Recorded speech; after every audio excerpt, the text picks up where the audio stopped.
మన హిందూ ధర్మం ఎంత గొప్పది అంటే షష్ఠి పూర్తి ఎవరికి వాళ్ళు చేసుకోవడానికి అవకాశం లేదు. లేదు. పిల్లలు మాత్రమే చేయాలి. ఆ, అల్లుళ్ళు, కూతుళ్ళు, కొడుకులు, కోడళ్ళు, మనవళ్ళు, మనవరాళ్ళు, అన్నదమ్ములు, అక్కజల్లెళ్ళు అందరూ కలిసి చేయాలి అనేటువంటిది శాస్త్రం పెట్టింది. ఖర్చు కూడా వీళ్ళే పెట్టుకోవాలి, మళ్ళీ ఎవరికి వాళ్ళు పెట్టుకోకూడదు. Okay okay. వీళ్ళందరూ ఒక చోట కలిస్తే వీళ్ళకి ఏమవుతుంది? ఆనందం పెరుగుతుందా పండగ వాతావరణం కదా. సంతోషమే సగం బలం. అంతే అంతే. ఆయుష్ ఆటోమేటిక్ 10 ఏళ్ళు పెరుగుతుంది. ఆ టైంలో వాళ్ళని ఒంటరిగా వదిలేశారన్న బాధతో ఇంకా రోగాల బారిన పడుతుంటారు. అలాంటి సమయంలో అందరిని ఒక్కసారి, బంధువులందరినీ ఒక్కసారిగా కళ్ళు నిండా చూసుకుంటే ఎంత ఆనందం పెరుగుతుంది, ఆయుష్ పెరుగుతుంటుంది. అంటే ఒక సైంటిఫిక్ రీజన్ ప్రకారమే మన హిందూ ధర్మం అనేది ఏదైతే ఉందో, ఈ సంవత్సరాల్లో ఈ వయసులో ఇది చేయాలి, ఇది చేస్తే వీళ్ళ ఆయుష్ పెరుగుతుంది, మీ సంతోషాన్ని మీరు కారుకలు అవ్వండి అని చెప్పి, బాధ్యత మరవద్దు పెద్దవాళ్ళు అయిన తర్వాత తల్లిదండ్రుల పట్ల అని చెప్పి పిల్లలకు గుర్తు చేయడానికి కూడా పిల్లలకి ఈ రకమైనటువంటి విధానాన్ని పెట్టారు. ఇక్కడ 60 సంవత్సరాలు మనం అర్ధాయుష్యం చెప్తున్నాం. అర్ధాయుష్ కంటే ముందు కొంతమంది చనిపోతూ ఉంటారు. అవునా? అంటే అన్ఎక్స్పెక్టెడ్ డెత్. ఒక మాట చెప్పాలంటే ఇప్పుడున్న పరిస్థితుల్లో కరోనా వచ్చిన తర్వాత మరీ ఘోరం అయిపోయింది. ఉన్నట్టుండి మాట్లాడుతూ హార్ట్ అటాక్ వచ్చి పడిపోవడాలు ఇట్లాంటివన్నీ కూడా జరుగుతుంది. అంతకు ముందు పూర్వంలో కూడాను ముఖ్యంగా cancer, heart, kidney, liver, brain stroke, అలాగే heart attack, accidents, fire accidents, water accidents, suicide or murder. ఈ 10 కారణాల వల్ల 60 సంవత్సరాల లోపల చనిపోయినటువంటి వ్యక్తులు ఉంటారు కదా, వీళ్ళకి ఆత్మశాంతి జరగదు. ఇప్పుడు 120 సంవత్సరాలు బ్రతకాల్సిన మనిషి 60 ఏళ్ళు కూడా అర్ధాయుష్య కంటే కూడా ముందు పోతున్నాడు. కంప్లీట్ అంటే ఒక హాఫ్ లైఫ్ కూడా లీడ్ చేయకుండా పోతున్నారు అంటే ఆటోమేటిక్గా ఆత్మఘోష ఉంటుంది కదా. ఈ ఆత్మఘోషే పితృదోషం. ఎలా? మన హిందూ ధర్మం ప్రకారం 60 సంవత్సరాల లోపల చనిపోయినటువంటి వాళ్ళకి ఎక్కడ స్వర్గ నరక ప్రాప్తి కలగదు అనేటువంటిది శాస్త్రం. ఎందుకు? దీంట్లో ముఖ్యంగా మనం ఒక మనిషి చనిపోయినప్పటి నుంచి తీసుకుంటే దహనం చేస్తాం. దహనం చేసినప్పుడు ఏం చేస్తారు? కర్త తడి బట్టలతో కర్మ చేస్తూ ఉంటారు. అవునా? మొత్తం 36 రకాల స్నానాలు ఉంటాయి. 12 రోజులు అసలు కర్మ చేయాల్సింది. ద్వాదశ కర్మ అనేటువంటిది, ద్వాదశ దిన కర్మ అనేటువంటిది మన హిందూ ధర్మం. ఇప్పుడు కొంతమంది 5వ రోజు చేస్తున్నారు, 10వ రోజు చేస్తున్నారు, 11వ రోజు చేస్తున్నారు. 12 రోజులు తప్పనిసరి కర్మ చేయాలి మన హిందూ ధర్మం ప్రకారం. ఈ 12 రోజులు కూడా ఉదయం మధ్యాహ్నం చేసేటువంటి స్నానాలు కాకుండా కర్మ మధ్యలో 36 రకాల మృత్తికా స్నానం అని చెప్పి ఒక స్నానం ఉంటుంది. పుట్టలో మట్టి కానీ, లేదంటే చెరువు మట్టి కానీ, నదీ తీరంలో ఉండేటువంటి మట్టి కానీ తీసుకొని నెత్తిన పెట్టుకొని ఒళ్ళంతా రుద్దుకొని స్నానం చేస్తాడు కర్త. కర్మ చేయాలి. కొంతమంది చేసేవాళ్ళు ఉన్నారు, తప్పనిసరిగా చేయాలి. ఈ 36 స్నానాలు అంటే రోజు 3 స్నానాలు ఎందుకు? మరి పొద్దునే స్నానం చేస్తున్నాడు, మళ్ళీ తడి బట్టలు కట్టుకుని కర్మ చేస్తున్నాడు ఎందుకు అంటే, ఒక మనిషి చనిపోయిన తర్వాత దహనం చేస్తూ ఉంటాం కదా, ఈ దహనం చేసే సమయంలో వాళ్ళ శరీరం, ఆత్మ వేడి ఎక్కువైపోతుంది, తాపం ఎక్కువైపోతుంది. మరి కర్త ఎందుకు తడి బట్టలు కట్టుకోవాలి? వాళ్ళ ఆత్మకి వాళ్ళ శరీరానికి ఎక్కువగా ఉష్ణం ఉంటే అంటే, ఎవరైతే కర్త కొడుకు కర్మ చేస్తున్నాడో ఈ 12 రోజులు కూడాను ఈ ఆత్మ వీళ్ళని ఆవహించుకొని ఉంటుంది, ఈ కర్తను ఆవహించుకొని ఉంటుంది. ఈ 12 రోజులు ఎవరికైనా తప్పనిసరిగా. కాబట్టి కర్త తడి బట్టలతో ఉండడం ఎందుకు అంటే, ఆత్మకి తాపశమనార్థం, తాపం తగ్గడం కోసం కర్త 36 స్నానాలు చేస్తున్నాడు, తడి బట్టలు కట్టుకొని కర్మ చేస్తున్నాడు. దాంట్లో మనం తిలోదకాలు, ధర్మోదకాలు అని చెప్పి 10వ రోజున వదులుతారు. నువ్వులతో, మామూలు బియ్యంతో నీళ్ళు వదులుతుంటారు. దాంట్లో కూడాను తాపోపశమనార్థం తిలోదకం అని చెప్పి వదులుతారు, ధర్మోదకం అని చెప్పి వదులుతారు. తాపం తగ్గడం కోసం మాత్రమే వాళ్ళకి, అంటే ఆత్మకి, ఆ శరీరానికి ఏదైతే కాలిపోయినటువంటి శరీరం ఉందో ఆ తాపం తగ్గడం కోసం మాత్రమే ఈ తిలోదకాలు, ధర్మోదకాలు అన్ని కూడా వదులుతూ ఉంటారు.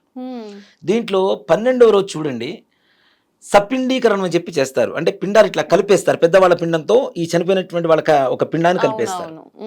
ఇక్కడ ముఖ్యంగా ఏంటంటే 12వ రోజు వరకు కూడాను కర్మ చేసేటప్పుడు ప్రేత తృప్త్యర్థం, ప్రేత అనే శబ్దమే వస్తూ ఉంటుంది కర్మ మొత్తం కూడాను. అంటే వీళ్ళు ప్రేత రూపంలోనే ఉన్నారు అనేటువంటి ఇది. 12వ రోజు ఎప్పుడైతే పిండాలు 2 కలుపుతున్నారో అక్కడి నుంచి వసు, రుద్ర, ఆదిత్య రూపాలని చెప్పి 3 రూపాలు వస్తాయి.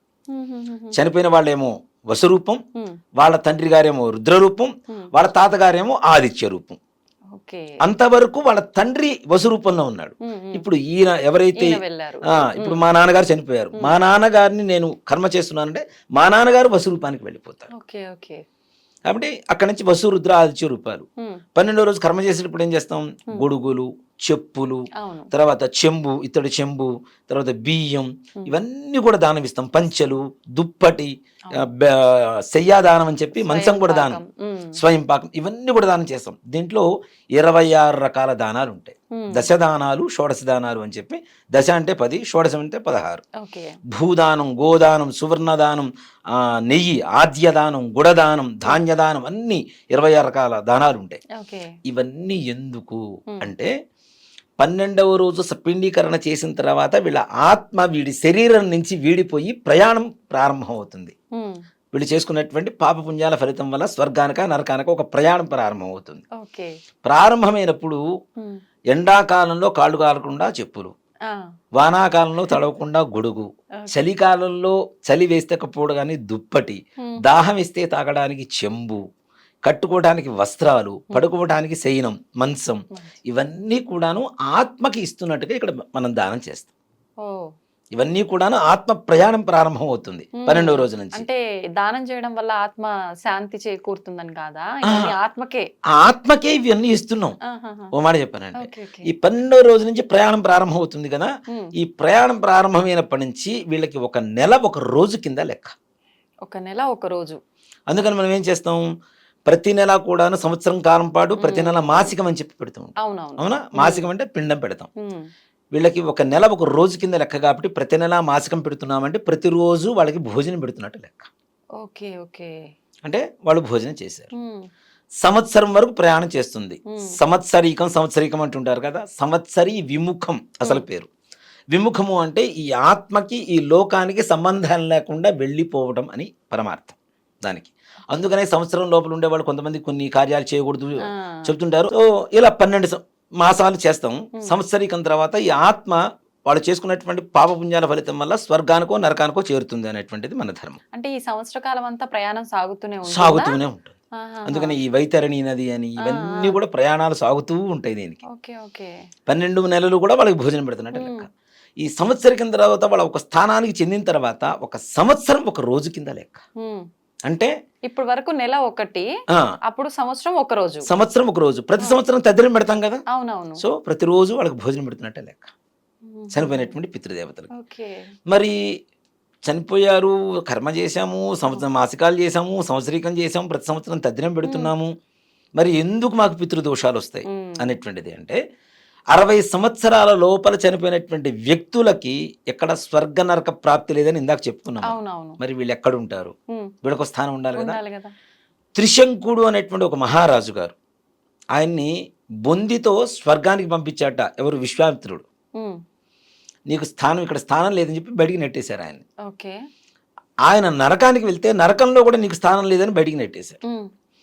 ఆ ఆకాశ మార్గం నుంచి తిరిగి కిందకి ఇట్లా రివర్స్లో కిందకి వస్తూ ఉంటే నేను పంపించిన వ్యక్తికే స్వర్గ నరకాల్లో ప్రాప్తి స్థానం లేదు అంటే నాకు అపనింద వస్తుందని ఈయన కోసం భూమికి ఆకాశానికి మధ్యలో ఒక స్వర్గాన్ని సృష్టించారు. దాన్నే త్రిశంక స్వర్గం అంటారు. అందుకనే గోడ మీద పిల్లిలాగా అటు ఇటు కాకుండా ఉండేవాళ్ళని వీడు త్రిశంక స్వర్గంలో ఉన్నాడు రా అని చెప్తూ ఉంటారు ఎక్కువగా. అవునా? అటు ఇటు కాకుండా వ్యవహరించేటువంటి వ్యక్తుల్ని త్రిశంక స్వర్గంలో ఉన్నాడు రా అని చెప్తూ ఉంటారు ఎక్కువగా. అంటే భూమికి ఆకాశానికి మధ్యలో వేలాడుతూ ఉంటుంది ఈ త్రిశంక స్వర్గం అనేది. అందులో ఆయన ఆకాశ మార్గం నుంచి రివర్స్ లో వస్తున్నాడు కదా, ఈ స్వర్గం కూడా రివర్స్ లోనే ఉంటుంది. ఈ 60 సంవత్సరాల లోపల అన్ఎక్స్పెక్టెడ్ డెత్స్ ఏవైతే ఉన్నాయో వీళ్ళందరూ కూడా త్రిశంక స్వర్గంలో చేరుతారు. ఈ త్రిశంక స్వర్గంలో చేరిన వాళ్ళకి మాసికాలు అంటే 1 సంవత్సరం వరకు పెడుతున్నాం. తద్దినాలు పెడుతున్నటువంటి ఫలితం ఏదైతే ఉందో వాళ్ళకి అందదు. అంటే స్వర్గం నరకంలో ఉన్న వాళ్ళకి ఇది అసలు సహజమైనటువంటి సృష్టి కాదు కాదు. ఈయన విశ్వామిత్రుడు సృష్టించినటువంటి సృష్టి కాబట్టి అక్కడ వెళ్ళేటువంటి వాళ్ళకి స్వర్గ నరక అంటే ఈ తద్దినాలు ఏవైతే ఉంటాయో ఇవన్నీ కూడా ఏవి అందవు. ఇప్పుడు మన ఇంట్లో మన తల్లిదండ్రులు అన్నం తినకుండా ఉంటే మనకు ఆనందంగా ఉంటుందా? లేదు కదా. మరి చనిపోయినటువంటి వాళ్ళని ఏమంటాం మనం? పితృదేవతలు అంటాం. వాళ్ళ వయసులో చిన్నవాళ్ళైనా పెద్దవాళ్ళైనా పితృదేవతలను పిలుస్తాం. అవునా? మన ఇంటికి సంబంధించినవి, మన వంశానికి సంబంధించినటువంటి పితృదేవతలు ఆహారం అందకుండా ఆత్మఘోషతో ఉంటే మన వంశం వృద్ధి జరుగుతుందా? జరగదు. అసలు పితృదోషం ఇదే ముఖ్యంగా.